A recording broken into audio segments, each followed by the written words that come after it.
UFC Vegas 76 betting and DraftKings show. We have 12 fights this weekend. I'm Jon Kelly. Let's hear the picks. We're going to kick things off in the heavyweight division as Alexander Romanov comes in as a minus 135 favorite with Blagoy Ivanov on the comeback at plus 115.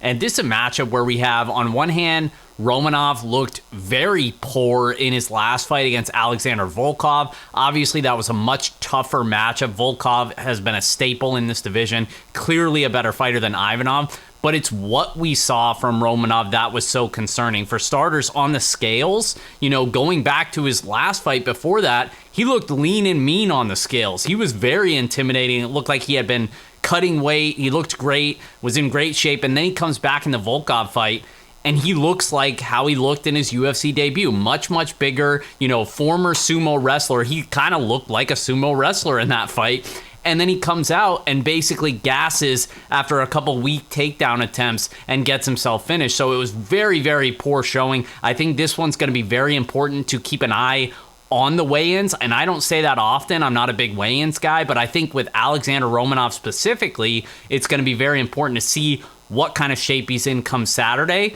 And I think Blagoy Ivanov, he's a guy who's been known to be historically very durable, but I also don't really trust this guy very much. For starters, he's 37 years old. He's lost 3 of his last 4 fights. Even though Romanov looked so bad his last time out, I still think Romanov's going to be very dangerous for at least the first couple minutes here. And if he's able to get the fight to the ground, that's where he can dominate on top of a guy like Ivanov here. So I have some concerns there. Now, if Ivanov can survive that initial storm, then he's certainly live here to even get a finish himself. I know he's not known for his finishing ability, but it's just more of like Romanov will look for a way out if he doesn't get his way early. So I think this is one where you can look to hop in on Ivanov live if he survives the first 2 or 3 minutes. But I think ultimately I'm going to side with Romanov to get the bounce back win here. We're going Romanov by submission. That's the official pick. Next fight up, we have UFC newcomer Ivana Petrovic coming in as a minus 215 favorite. The comeback on Luana Carolina is plus 185.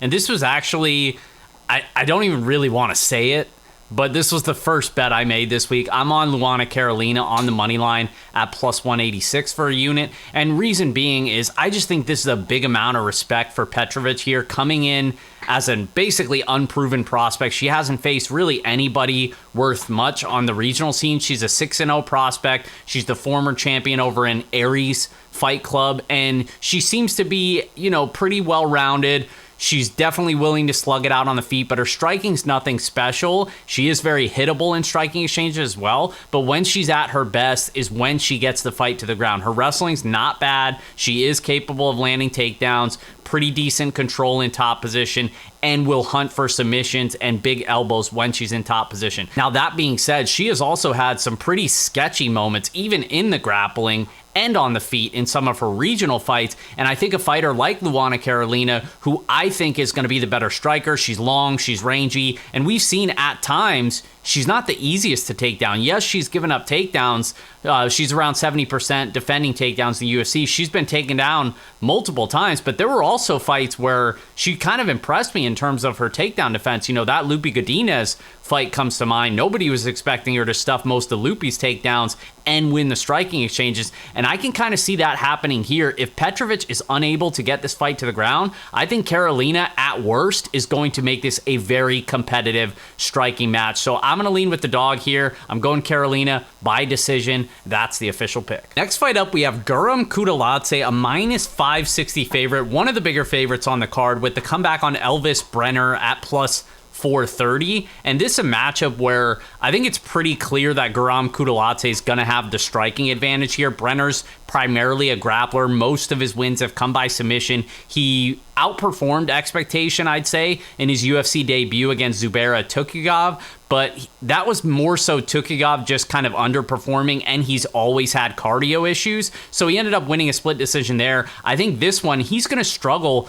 if he tries to grapple Kutaladze, and I think on the feet, he's just going to be at a disadvantage in terms of the technicality, but also in terms of the power as well. But I think the more important conversation is on DraftKings, because Kutaladze is the second most expensive fighter on the entire slate. Now, historically, he's not the greatest DraftKings scorer, and that's because he's not really going to look to grapple, maybe mix in a takedown here or there, but he's not a high volume wrestler, and he's not a super big finishing threat either. Now, he can win by knockout, but at this price at 9,400, he basically has to win by knockout, and an early one, to pay off that salary, and that's just something I'm willing to bet against. Brenner's never been knocked out in his career. I think this one's going to be, Kudalate clearly winning, but maybe not being a huge threat to actually finish the fight. So I think he underperforms relative to that 9,400 price tag. We're going Kudalate by decision. That's the official pick, and I'm looking to be underweight on DraftKings. Next fight up, we have Karol Hosa stepping in to replace Macy Chiasson. She's a minus 165 favorite with Yana Santos on the comeback at plus 140. And I'll just say this is probably the least excited I am for a fight on the entire card, not just from an entertainment standpoint, but from a DraftKings standpoint. I just don't really see a ceiling for either fighter. Maybe if Hosa decides she wants to wrestle again proactively, Yana Santos only defends takedowns at under 50% in the UFC.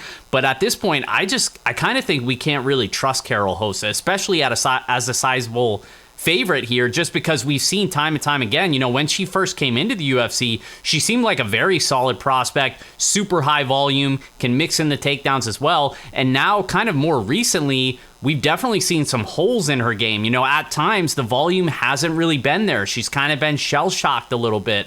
And then we've also seen her get taken down and out-grappled multiple times. So there's definitely some concerns with backing her at a big favorite price tag. And then on the flip side, Yana Santos is just not a fighter that I'm really ever looking to back. She's not a very good striker, very vanilla with her striking. Maybe she can clinch up, hold you against the fence a little bit, but she's not really going to land a ton of takedowns. And she really tends to struggle with girls that are more physical than her. And we've also seen her be knocked out 3 times in her career now. I don't necessarily trust her durability either. So I kind of just think this is a boring clinch fest, striking, kickboxing match for 15 minutes. One that Karol Hosa probably wins, but I don't really trust her at this price, and I don't really think I'm going to be targeting either one of these fighters on this slate. Which brings us to our next fight, as Joanderson Brito is a minus 1,100 favorite with Weston Wilson on the comeback at plus 800. Now, I know what you're thinking. Who is Weston Wilson? And I gotta be honest, I don't really know. This dude is a 16-7 fighter, basically just a regional warm body that they're bringing in. That's what it seems like to me. He's 34 years old, really no business being in the UFC, but this fight was originally booked against Ashkabov, who pulled out, and I think they just needed somebody on short notice, and that's why they're bringing him in here. I think this is one where I say a lot of times above 9,500 on DraftKings, I try to build a strong case to kind of get away from those fighters just because it's historically harder for them to pay off that salary and have any real upside at that price. I have a hard time getting away from Joanderson Brito. I know he's the most expensive fighter on the slate. He's probably going to be one of the most popular as well, but it's for good reason, because not only is he such a massive favorite, but when the inside the distance lines come out, he's going to have the best inside the distance line as well, by far. So I just think there's a very high likelihood that this fight ends early and that he wins early. So I think he's one of the safest plays on DraftKings. I do think he's probably going to get a highlight reel finish. He's a very explosive fighter, former Dana White Contender Series guy, a lot of first round finishes, can mix in the takedowns as well, averages just under 4 takedowns per 15 minutes. I think he wins this fight wherever the fight goes, and I think he gets it done inside the distance, likely in round 1. We're going Brito by TKO. That's the official pick. Next fight up in the welterweight division, we have Rinat Fakradinov, a minus 200 favorite with the return of Kevin Lee on the comeback at plus 170. And this is a fun matchup because on one hand, we have Rinat Fakradinov, who I think is one of the more exciting prospects. Yes, the level of competition has been pretty low with Andreas Michailidis and then followed it up with a solid win over Brian Battle. But it was the way that he dominated those fights from pillar to post that was so impressive to me. He landed 5 or more takedowns in each of those fights. He banked over 10 minutes of control time in each of those fights. it's just absurd the way that he's been able to dominate in terms of the grappling. But he also has power on the feet as well. I don't think you should sleep on his power. Now, the only thing that I will say negative about him is on the feet at times he does get reckless, and somebody that's able to stuff those takedowns, force him to strike, take him into deeper waters, they can make him pay in terms of his striking defense. But I don't think that's going to be the case here with Kevin Lee, who's coming off a 15-month layoff. He was cut by the UFC, fought over an Eagle FC against Diego Sanchez as a massive favorite, and quite frankly did not look good in that fight. And now coming off a long layoff here, I don't like the optics for Kevin Lee here. I also think Fakradinov is the natural 170 pounder. Kevin Lee previously fought down at 155 as well. So I think he's going to be a little bit undersized. We know he's always had fight IQ concerns. We know he's had durability concerns in terms of the injuries over the years, the knee problems. He's had multiple injuries, some serious injuries. I just think this is not a good matchup for him. The last thing I'll say is the cardio has always been an issue for Kevin Lee, particularly when you force him to wrestle. And I think that's what's going to happen here. I think it's only a matter of time before Fakradinov takes him down, forces him to wrestle. And I think Kevin Lee, we know he's a very capable wrestler, but while he has the cardio, and that's the key. So I think in round one, this will probably be pretty competitive. I still lean Fakradinov, but I think Kevin Lee is more than capable of even out-scrambling him at times and having some success in the striking. But I think over time, that relentless pressure, the nonstop grappling, he's going to break Kevin Lee. And I think he gets his hand raised and gets him out of there. So we're going Fakradinov by TKO. I'm thinking he gets the finish. But either way, I like this fight on DraftKings. I really like Fakradinov. I just think he has a very high floor, even in a decision, because of that multiple takedown upside, the control upside as well, and I do think he has finishing ability. So we're going Fakradinov by TKO. That's the official pick. And up next, we have an absolute banger matchup in the middleweight division as Bruno Ferreira comes in as a minus 185 favorite with Nursultan Rozibav on the comeback at plus 160. And yes, I probably butchered that name. I'm sure you guys will let me know in the comments, but I think this matchup is very exciting because on one hand, we have Ferreira, who's known as a very dangerous finisher, particularly early in the fight. He's a 10-0 prospect fighting out of Brazil. He shocked the world in his UFC debut when he knocked out Gregory Rodriguez, and that's kind of what he's good at, is just chaos, embracing chaos, being very powerful early, very explosive early. And we know he can land takedowns as well. He did that a lot on the regional scene, those power explosive takedowns. Now, we haven't really seen him tested outside of the first round all that often. So I suspect because he's so explosive with those big, heavy energy movements, that his cardio is probably not that great. I can go out on a limb and say that. But on the flip side, this other dude, Rozibav, I don't think his cardio is good either. Like, this dude, it has like a 34-8 record. It seems very padded. He's making his UFC debut. Now, I don't want to say that he's, a complete fraud or anything like that, because I do actually think he has pretty good finishing ability. He's very explosive on the feet, much like Ferreira. He's definitely more of a grappler, a lot of submission victories, but most of them came against lower level regional talent. But I don't want to overlook his finishing ability because he is big, he is powerful, he's got some grappling chops as well. I think these guys are kind of similar. I still lean Ferreira. I think he's a little bit more proven, and I like his power style wrestling. I like his powerful striking just a little bit more. I think he's a little bit more clean.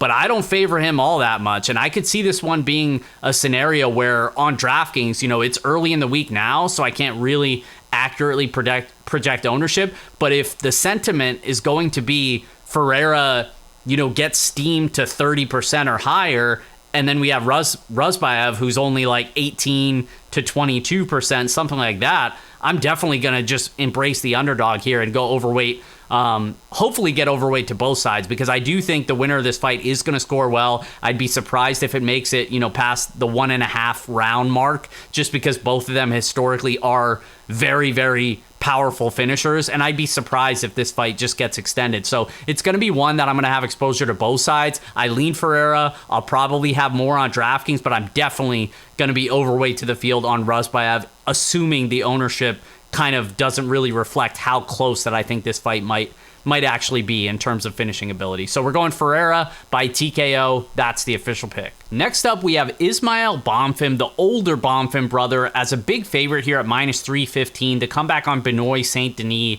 is +260. And this is a matchup that I do think we want to have a healthy amount of exposure to on DraftKings, because I think it's going to be fought at a very high pace. I think the winner probably scores well either way, but I do have more interest in the underdog for a couple reasons. Now, I don't want to sound like I'm a hater of Bonfim or anything like that. You know, I do think he outperformed my expectation dating back to the Contender Series write-up where I picked against him, and then against Terrence McKinney in his last fight. He looked absolutely great in his UFC debut, dominated, and ended up getting the knockout finish. It was absolutely electric. All credit to him. However, I do think, you know, making him a massive -315 favorite now is a little bit disrespectful in terms of the matchup. Not that I think Saint Denis is this stud prospect by any stretch, but I don't think he's just like some can that Bonfim's going to walk over. You know, you have to remember back on that Contender Series fight, like Bonfim was an underdog in that fight, I believe. And then on his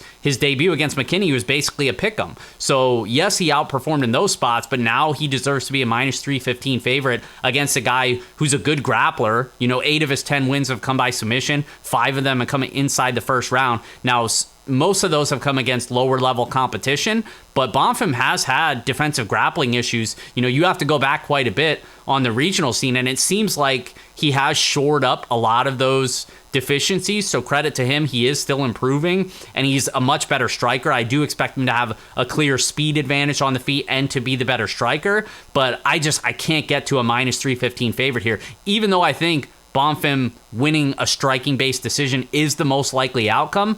I don't think it's nearly as high as these odds indicate. And I think Saint Denis for DraftKings is very cheap, one of the cheapest fighters, and has a real path to victory that involves multiple takedowns and potentially finding a submission. So I'm going to be overweight to the underdog in Saint Denis, but I'm not going to shy away from Bonfim either, just because I do think this is going to be fought at a high pace, and I think it probably scores well on DraftKings. So we're going Bonfim by decision, but I'm going to have more exposure in my lineups on the underdog in Saint Denis. Next fight up in the women's flyweight division, we have Melissa Gatto, a -215 favorite, with Ariane, the queen of violence, Lipsky, on the comeback at +185.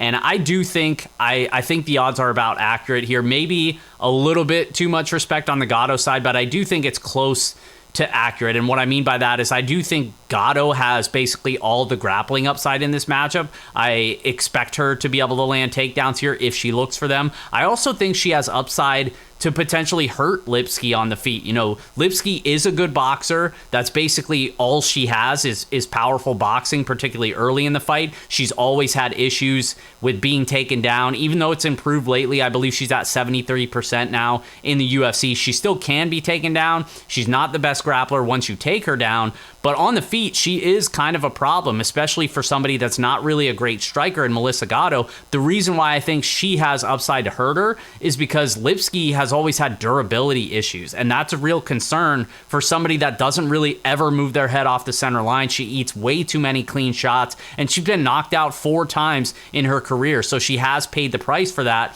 Now, it's women's MMA. I think at this price, it's almost always dog or pass, but I do think the most likely outcome is Melissa Gatto gets the better of her, maybe even hurts her on the feet, but ultimately has that grappling path that she could fall back to, maybe a club and sub scenario, or she just takes her down and dominates her on the mat. So we're going Melissa Gatto by submission. That's the official pick. Next fight up, we have our featured bout in the welterweight division as Michael Morales, the undefeated prospect at 14-0, comes in as a -245 favorite over Max Griffin on the comeback at +205. And this is a really fun matchup, and I definitely have interest on the underdog here in Max Griffin for a couple reasons. Now, Morales is a very exciting prospect. He's still young, he's still developing, still improving, and we know he has good striking. He's powerful, a lot of wins by knockout. He's able to mix in the wrestling at times as well. We saw that on his Contender Series fight, and we've seen it at times in the UFC as well through his first couple bouts. Now, the reason I have a little bit of concern is -245 is a lot of respect for a guy who is no pushover in Max Griffin. Now, Max Griffin has had his issues over the course of his career, particularly his cardio. You know, he's been billed as kind of a quitter at times in the past, dating back a couple years. When his gas tank fails him, he kind of just, wilts and just sort of gives up position, et cetera, et cetera. But I just don't think that this matchup is all that different in terms of a skill set disparity, because Max Griffin has a lot of the same attributes as Michael Morales. You know, he's extremely powerful on the feet. He's landed 8 knockdowns in the UFC. He's landed a knockdown in his last 4 fights, every one of them. He has big power. And the one thing I'll say about Morales in a negative light is that he's never had good striking defense. Like, I believe his striking defense is down by like 40% in terms of his UFC fights. He is getting tagged a lot in a lot of his fights, and yes, he's been durable, but we have seen him kind of stunned a couple times, and it's because he eats so many clean shots to the head. And I think if you're going to do that against a guy as powerful as Max Griffin, he can make you pay. He has that type of fight stopping power, and then he can also mix in the wrestling as well. He averages 1.6 takedowns per 15 minutes. So I just think he's actually a very similar fighter to Morales, and he's much more proven at the UFC level. So I think this line is disrespectful towards the veteran in Max Griffin. I don't really trust his gas tank, because at times we've seen it not really fully be there, but most of the time it's because he's going so hard in the first 2 rounds, pushing a wrestling pace, throwing nonstop volume on the feet. If he does that here, I think he might even be able to find a finish. We'll see, but I think this is going to be a fun fight, fireworks on both sides. I just don't trust the striking defense of Morales to be able to cover this type of a price tag against somebody that I respect in Max Griffin. So we're going with the underdog here, Max Griffin by decision. That's the official pick. Which brings us to the co-main event, as Damir Ismagulov is a -125 favorite with the comeback on Grant Dawson at +105. And this is a matchup that I kind of went back and forth on, because initially, before I dug into the matchup, I'm like, ooh, Grant Dawson, small underdog here. I have some interest, but let me tape the fight. Let me look into it a little bit. And then I looked into it more, and the more I was like, well, maybe this is actually not the worst matchup for Ismagulov. And so I basically just came out of it just thinking it's going to be a pass from a betting standpoint. And the reason being is because Ismagulov, yes, he's coming off that decision loss against Arman Tsarukyan, where he got basically dominated from pillar to post. But that was Arman Tsarukyan, one of the best fighters in this division for my money. Historically, Ismagulov has not been an easy guy to take down, and certainly not an easy guy to control. And on the feet, he's going to have a clear striking advantage here. The thing about Grant Dawson and why this fight is so binary is because Grant Dawson is going to have, as much as Ismagulov has the striking advantage, Grant Dawson is going to have twice as big of a grappling advantage if he gets the fight to the ground. He's very good at controlling the back, controlling positions, hunting for submissions as well. But the problem with Grant Dawson, and why I didn't actually bet him, is because every time I put money on this dude, whether it's a bet, whether he's in my DraftKings lineups, which happens a lot, I watch him fight, and I know he's been winning. He's been winning most of his fights, but he never makes you feel confident. Like, as soon as you see the fight start, like, you just feel very uneasy, because he is a complete punching bag on the feet. Jared Gordon was walking him down. Mark Madsen was tagging him repeatedly. Like, these guys are not known for their striking. Basically, anybody can land on this dude. Dating back to the Nad Narimani fight. Like, there's multiple fights, and I know he's gotten better in terms of the striking, but it is still a pretty big issue just how bad he is in terms of his striking defense. And I know his grappling is next level, and he makes up for it with how good he is on the mat and how relentless he is at actually getting it there when he needs to. And that's why I still slightly favor him in this matchup. But Ismagulov's a tough test. He's going to be the better striker. Maybe he can keep the fight standing. It's just one that I think is very binary to break down, because if Dawson lands takedowns, he's probably going to look like a big favorite. If he doesn't, then Ismagulov is probably going to look like a big favorite. Like I said, I slightly lean with Dawson. I'll probably have exposure to both sides on DraftKings, probably more Dawson, but I expect him to be the more popular side as well. We're going Dawson by decision. That's the official pick. Which brings us to our main event, as Sean Strickland, this is now his 3rd straight main event. He's a -165 favorite with Abu Sapien Magomedov on the comeback at +140. And this is a matchup that is kind of interesting, because on one hand, I think in terms of the finishing ability, I think you have to favor the underdog in Magomedov, because that's basically what he does. You know, he's known as a finisher. He is a wild man on the feet. He's going to swing everything in the kitchen sink and throw everything into his shots. And he can also mix in some takedowns when he needs to as well. I don't really trust the cardio, particularly over 25 minutes. He's never fought 5 rounds, I believe, and against a guy like Sean Strickland, who we know is a volume machine. You know, say what you want about Sean Strickland. He doesn't put on the most exciting fights. He generally has kind of a boring fighting style, but he's got very good takedown defense. He forces guys to strike with him, and he just kind of lulls them to sleep and turns it into a sparring match in a sense, and a sparring match that he's usually winning because he's able to just really just out volume guys, even though it's not necessarily empty volume, but it's not doing a ton of damage either. But he's just going to nonstop pace you over 25 minutes, and he's so good defensively that it's just hard for guys to land as much effective volume as he's landing on them. So that's why he's able to win these decisions like that last time against Nasruddin Imavov. And he's so good in terms of his defensive grappling that there's really no other option but to try to strike with him. And I just think if Magomedov is unable to find a big shot early